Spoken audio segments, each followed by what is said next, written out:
జగముల నేలే పరిపాలక, జగతికి నీవే ఆధారమా. ఆత్మతో మనస్సుతో స్తోత్రగానము పాడెద నిరతము ప్రేమ గీతము. యేసయ్యా యేసయ్యా నీ కృపా చాలయ్యా. యేసయ్యా యేసయ్యా నీ ప్రేమే చాలయ్యా. జగముల నేలే పరిపాలక, జగతికి నీవే ఆధారమా.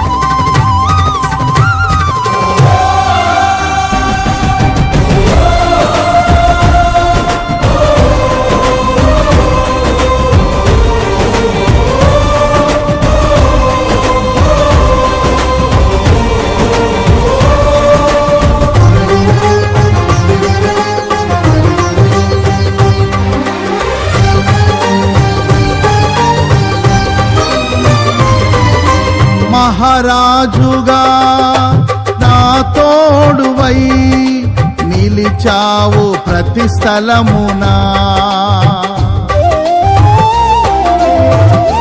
ఏర్పాటు చేయటం ముఖ్య ఉద్దేశం ఏంటంటే కృతజ్ఞత. ఎవరికి కృతజ్ఞత అంటే యెహోవా అందరికీ ఉపకారి.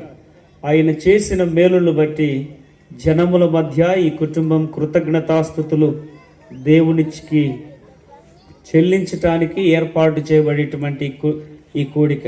ఆ తదుపరి ప్రియ సహోదరుడు సునీలు వారి సతీమణి రూతును దేవుడు ప్రేమించి వారిని దర్శించి వారి దుఃఖ బాధలను నివారించటానికి వారికి అనుగ్రహించినటువంటి సంత అయినటువంటి కుమార్తె దియానగా ప్రకాశమానమైన తేజస్సు అనేటువంటి అర్థం కలిగినటువంటి పేరు నామకరణం చేయటం జరిగింది.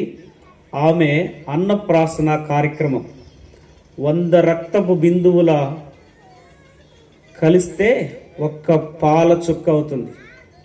అటువంటి శ్రేష్టమైనటువంటి తల్లి పాలు తాగిన తర్వాత తన శరీర దారుఢ్యాన్ని పెంపొందించుకొనటానికి, అలాగే తను శారీరకంగా వృద్ధి చెందటానికి కావలసినటువంటి బలమైనటువంటి ఆహారమును సేవించటానికి సిద్ధపడుతున్నటువంటి తరుణంలో ఈ కుటుంబం దేవుని నామం పేరట ఆ కార్యక్రమాన్ని చేయాలి అనేటువంటి సదుద్దేశంతో ఏర్పాటు చేయటం జరిగింది. ఈ కూడిక నిమిత్తమై ఎవరిని దైవ వర్తమానులుగా పిలవాలి, దేవుని సందేశాన్ని అర్థవంతంగా అనేకులకు వినిపించాలి అని ప్రార్థన చేసినప్పుడు వారి బంధువుల ద్వారా, అలాగే దేవుని యొక్క తలంపు ద్వారా అనుగ్రహించబడినటువంటి ఆలోచన బట్టి గుంటూరు ప్రాంతంలో యూదా మినిస్ట్రీస్ వ్యవస్థాపకులు ఆ గుంటూరు ప్రాంతాన్ని కేంద్రంగా చేసుకొని పరిసర ప్రాంతాల్లో దైవ వర్తమానమును అందించటానికి దేవుడు తన సాధనముగా పాత్రగా వాడుకుంటున్నటువంటి ప్రియమైనటువంటి దైవజనులు నెహెమ్య గారిని ఆహ్వానించడం జరిగింది. వారు సహృదయంతో ఈ కార్యక్రమానికి రావటానికి అంగీకరించి వారు మన మధ్యకు చేరి రావటం చాలా సంతోషం. వారికి మీ అందరి తరపున, ఈ కుటుంబం తరపున నా హృదయపూర్వకమైన వందనాలు తెలియచేస్తా ఉన్నాను. వారు దైవ వర్తమానం అందిస్తూ ఉండగా శ్రద్ధగా ఆలకించండి. ఎందుకంటే మన గ్రామాన్ని వారు ప్రేమించి దేవుడు వారిని ఈ ప్రాంతంలోనికి నడిపించడం చాలా విశేషం. వారు చాలా బిజీ షెడ్యూల్. ఈ కూడిక అయిపోయిన తర్వాత మరో కూటానికి వెళ్ళాలి. వారు చక్కగా దైవ వర్తమానం అందిస్తారు. శ్రద్ధగా ఆలకించండి. వారి కంఠ స్వరము అతి మధురం. నేను నా కుమారుడు మధ్యాహ్నం కాలం వేళ ఆయన పాడిన పాట వింటున్నప్పుడు మా కళ్ళల్లో కన్నీటి చెమ్మ వచ్చింది. నా కొడుకు కూడా ఏడ్చాడు. ఏంటి ఆ పాట అంటే, మీరు చూడండి, తెల్ల పావురం అనే పాట పాడాడు. ఆయన దేవుడు తన యొక్క ఆ సాధనముగా తనను వాడుకున్న విధానమును బట్టి ఆ పాట వింటూ ఉన్నప్పుడు మరలా మరలా వినాలనిపిస్తుంది. ప్రియులరా, మీరు ఎంత నిశ్శబ్దంగా ఉంటే అంత మంచిది. మనము దేవుణ్ణి గౌరవిస్తున్నాము అని చెప్పటానికి ప్రథమ సూత్రం ఏంటంటే, మనము శ్రద్ధగా దేవుని మాటలు ఆలకించటమే.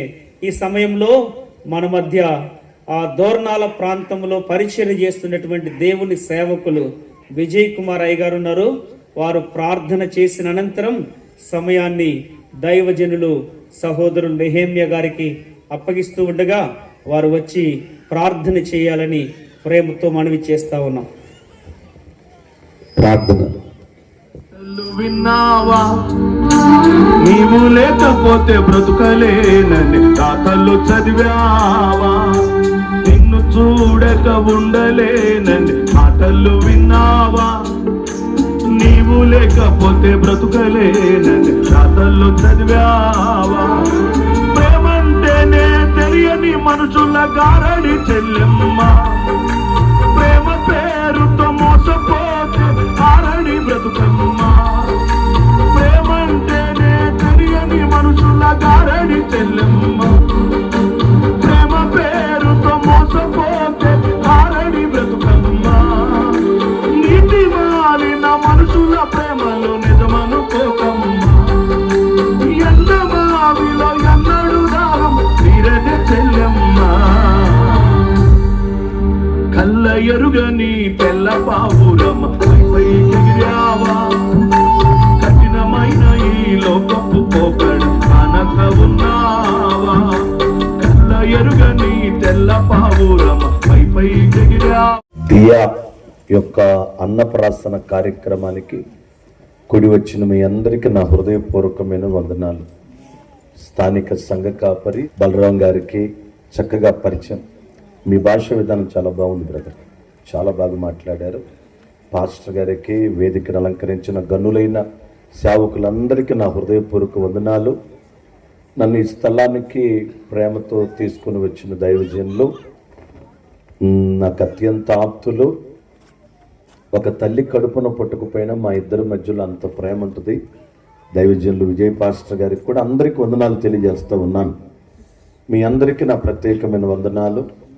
మరి కుడికి నేర్పరిచిన సునీల్ అలాగే రూతు, వారిరువురికి కూడా ప్రత్యేకమైన వందనాలు తెలియజేస్తుంది. అసలు ముందు మీ అందరికీ వందనాలు చెప్పాలి. పల్లెలో జరిగే ప్రార్థనకి ఇంత పెద్దరాడు రావటం అంటే నేను షాక్ తిన్నాను. ఒక విధంగా నేను అంటున్నాను మా పాస్టర్ గారితో, మనం వెళ్ళేసరికి ఒక 10 మంది అన్నా ఉంటారా అన్న. విజయ్ అన్న నాతో అంటారు, లేదన్నా వాళ్ళందరూ దేవుని యందు ఆసక్తి కలిగిన వారు, సమయానికి వస్తారన్నారు. మీ అందరిని చూసి నేను చాలా ఆశ్చర్యపోయాను. ఈ సంవత్సరం నేను వెళ్ళే ప్రతి మీటింగ్లో మీ అందరి గురించి గొప్పగా చెప్తాను. దేవునికి స్తోత్రం కలుగునుగాక. మీ కుటుంబాలను దేవుడు ఆశీర్వదించునుగాక. చాలా సంతోషం. మా గురువు గారు ఒక మాట నాతో చెప్పేవాళ్ళు, ఫంక్షన్లప్పుడు ఎక్కువసేపు వాక్యం చెప్పమాక బిందె బోర్ల వేసి బోరింగ్ కొట్టినట్టే అన్నాడు. బిందె బోర్లు వేసి బోరింగ్ కొడితే నీళ్ళన్నీ ఏమైపోతాయి? వృధాగా పోతాయి. సునీల్ మొత్తానికి ఏదో మంచి వంట చేసే ఉంటాడు. ఇప్పుడు అందరికీ తినటం మీద ఉంటుంది కానీ వినటం మీద ఉండదు. అవునంటారా కాదంటారు? తినటం మీద ఉండదు, వినటం మీద ఉండదు, తినటం మీద ఉంటుంది. అలాంటి సమయంలో నేను ప్రసంగం చేయటం అంటే మిమ్మల్ని వేధించటమే. అందుకని ఎక్కువసేపు చెప్పను, 1 గంటన్నర చెప్పి మీకు ఇచ్చేస్తాను. పర్వాలేదా మీరంతా? నేను వింటాను పాస్టర్ గారు అన్నవాళ్ళు చేతులు ఎత్తి చూపించండి. నేను అసలే బొండి ఉండేండోయ్, నేను మాట తప్పను, మిమ్మల్ని తప్పనియను. అప్పుడు పాట పాడినా, ఒక పాట పాడుతాను, మీరు కూడా నాతో కలిసి పాడుతూ దేవుని స్తుతిద్దాం. ఇందాక రవి పాస్టర్ గారు చెప్పినట్టు యూదా మినిస్ట్రీస్ అని యూట్యూబ్ ఛానల్ ఉంది మాకు. యూదా మినిస్ట్రీస్ YUDHA. నేను రాసిన చాలా పాటలు, ఒక 500 పాటలు రాశాను. నేను చేసే ప్రసంగాలన్నీ యూదా మినిస్ట్రీస్ యూట్యూబ్ ఛానల్లో వస్తూ ఉంటాయి. చక్కగా వినండి, ఇంకా అనేకులు ప్రభులో బలపడేలాగా పరిచయం చేయండి. పాస్టర్ గారు మీరు మా పాట గురించి చెప్పినప్పుడు నేను చాలా సంతోషపడ్డాను. ఇంకో పాట పాడు. నీ ప్రేమకు ఏమిచ్చి నీ రుణము తీర్చలేనయా,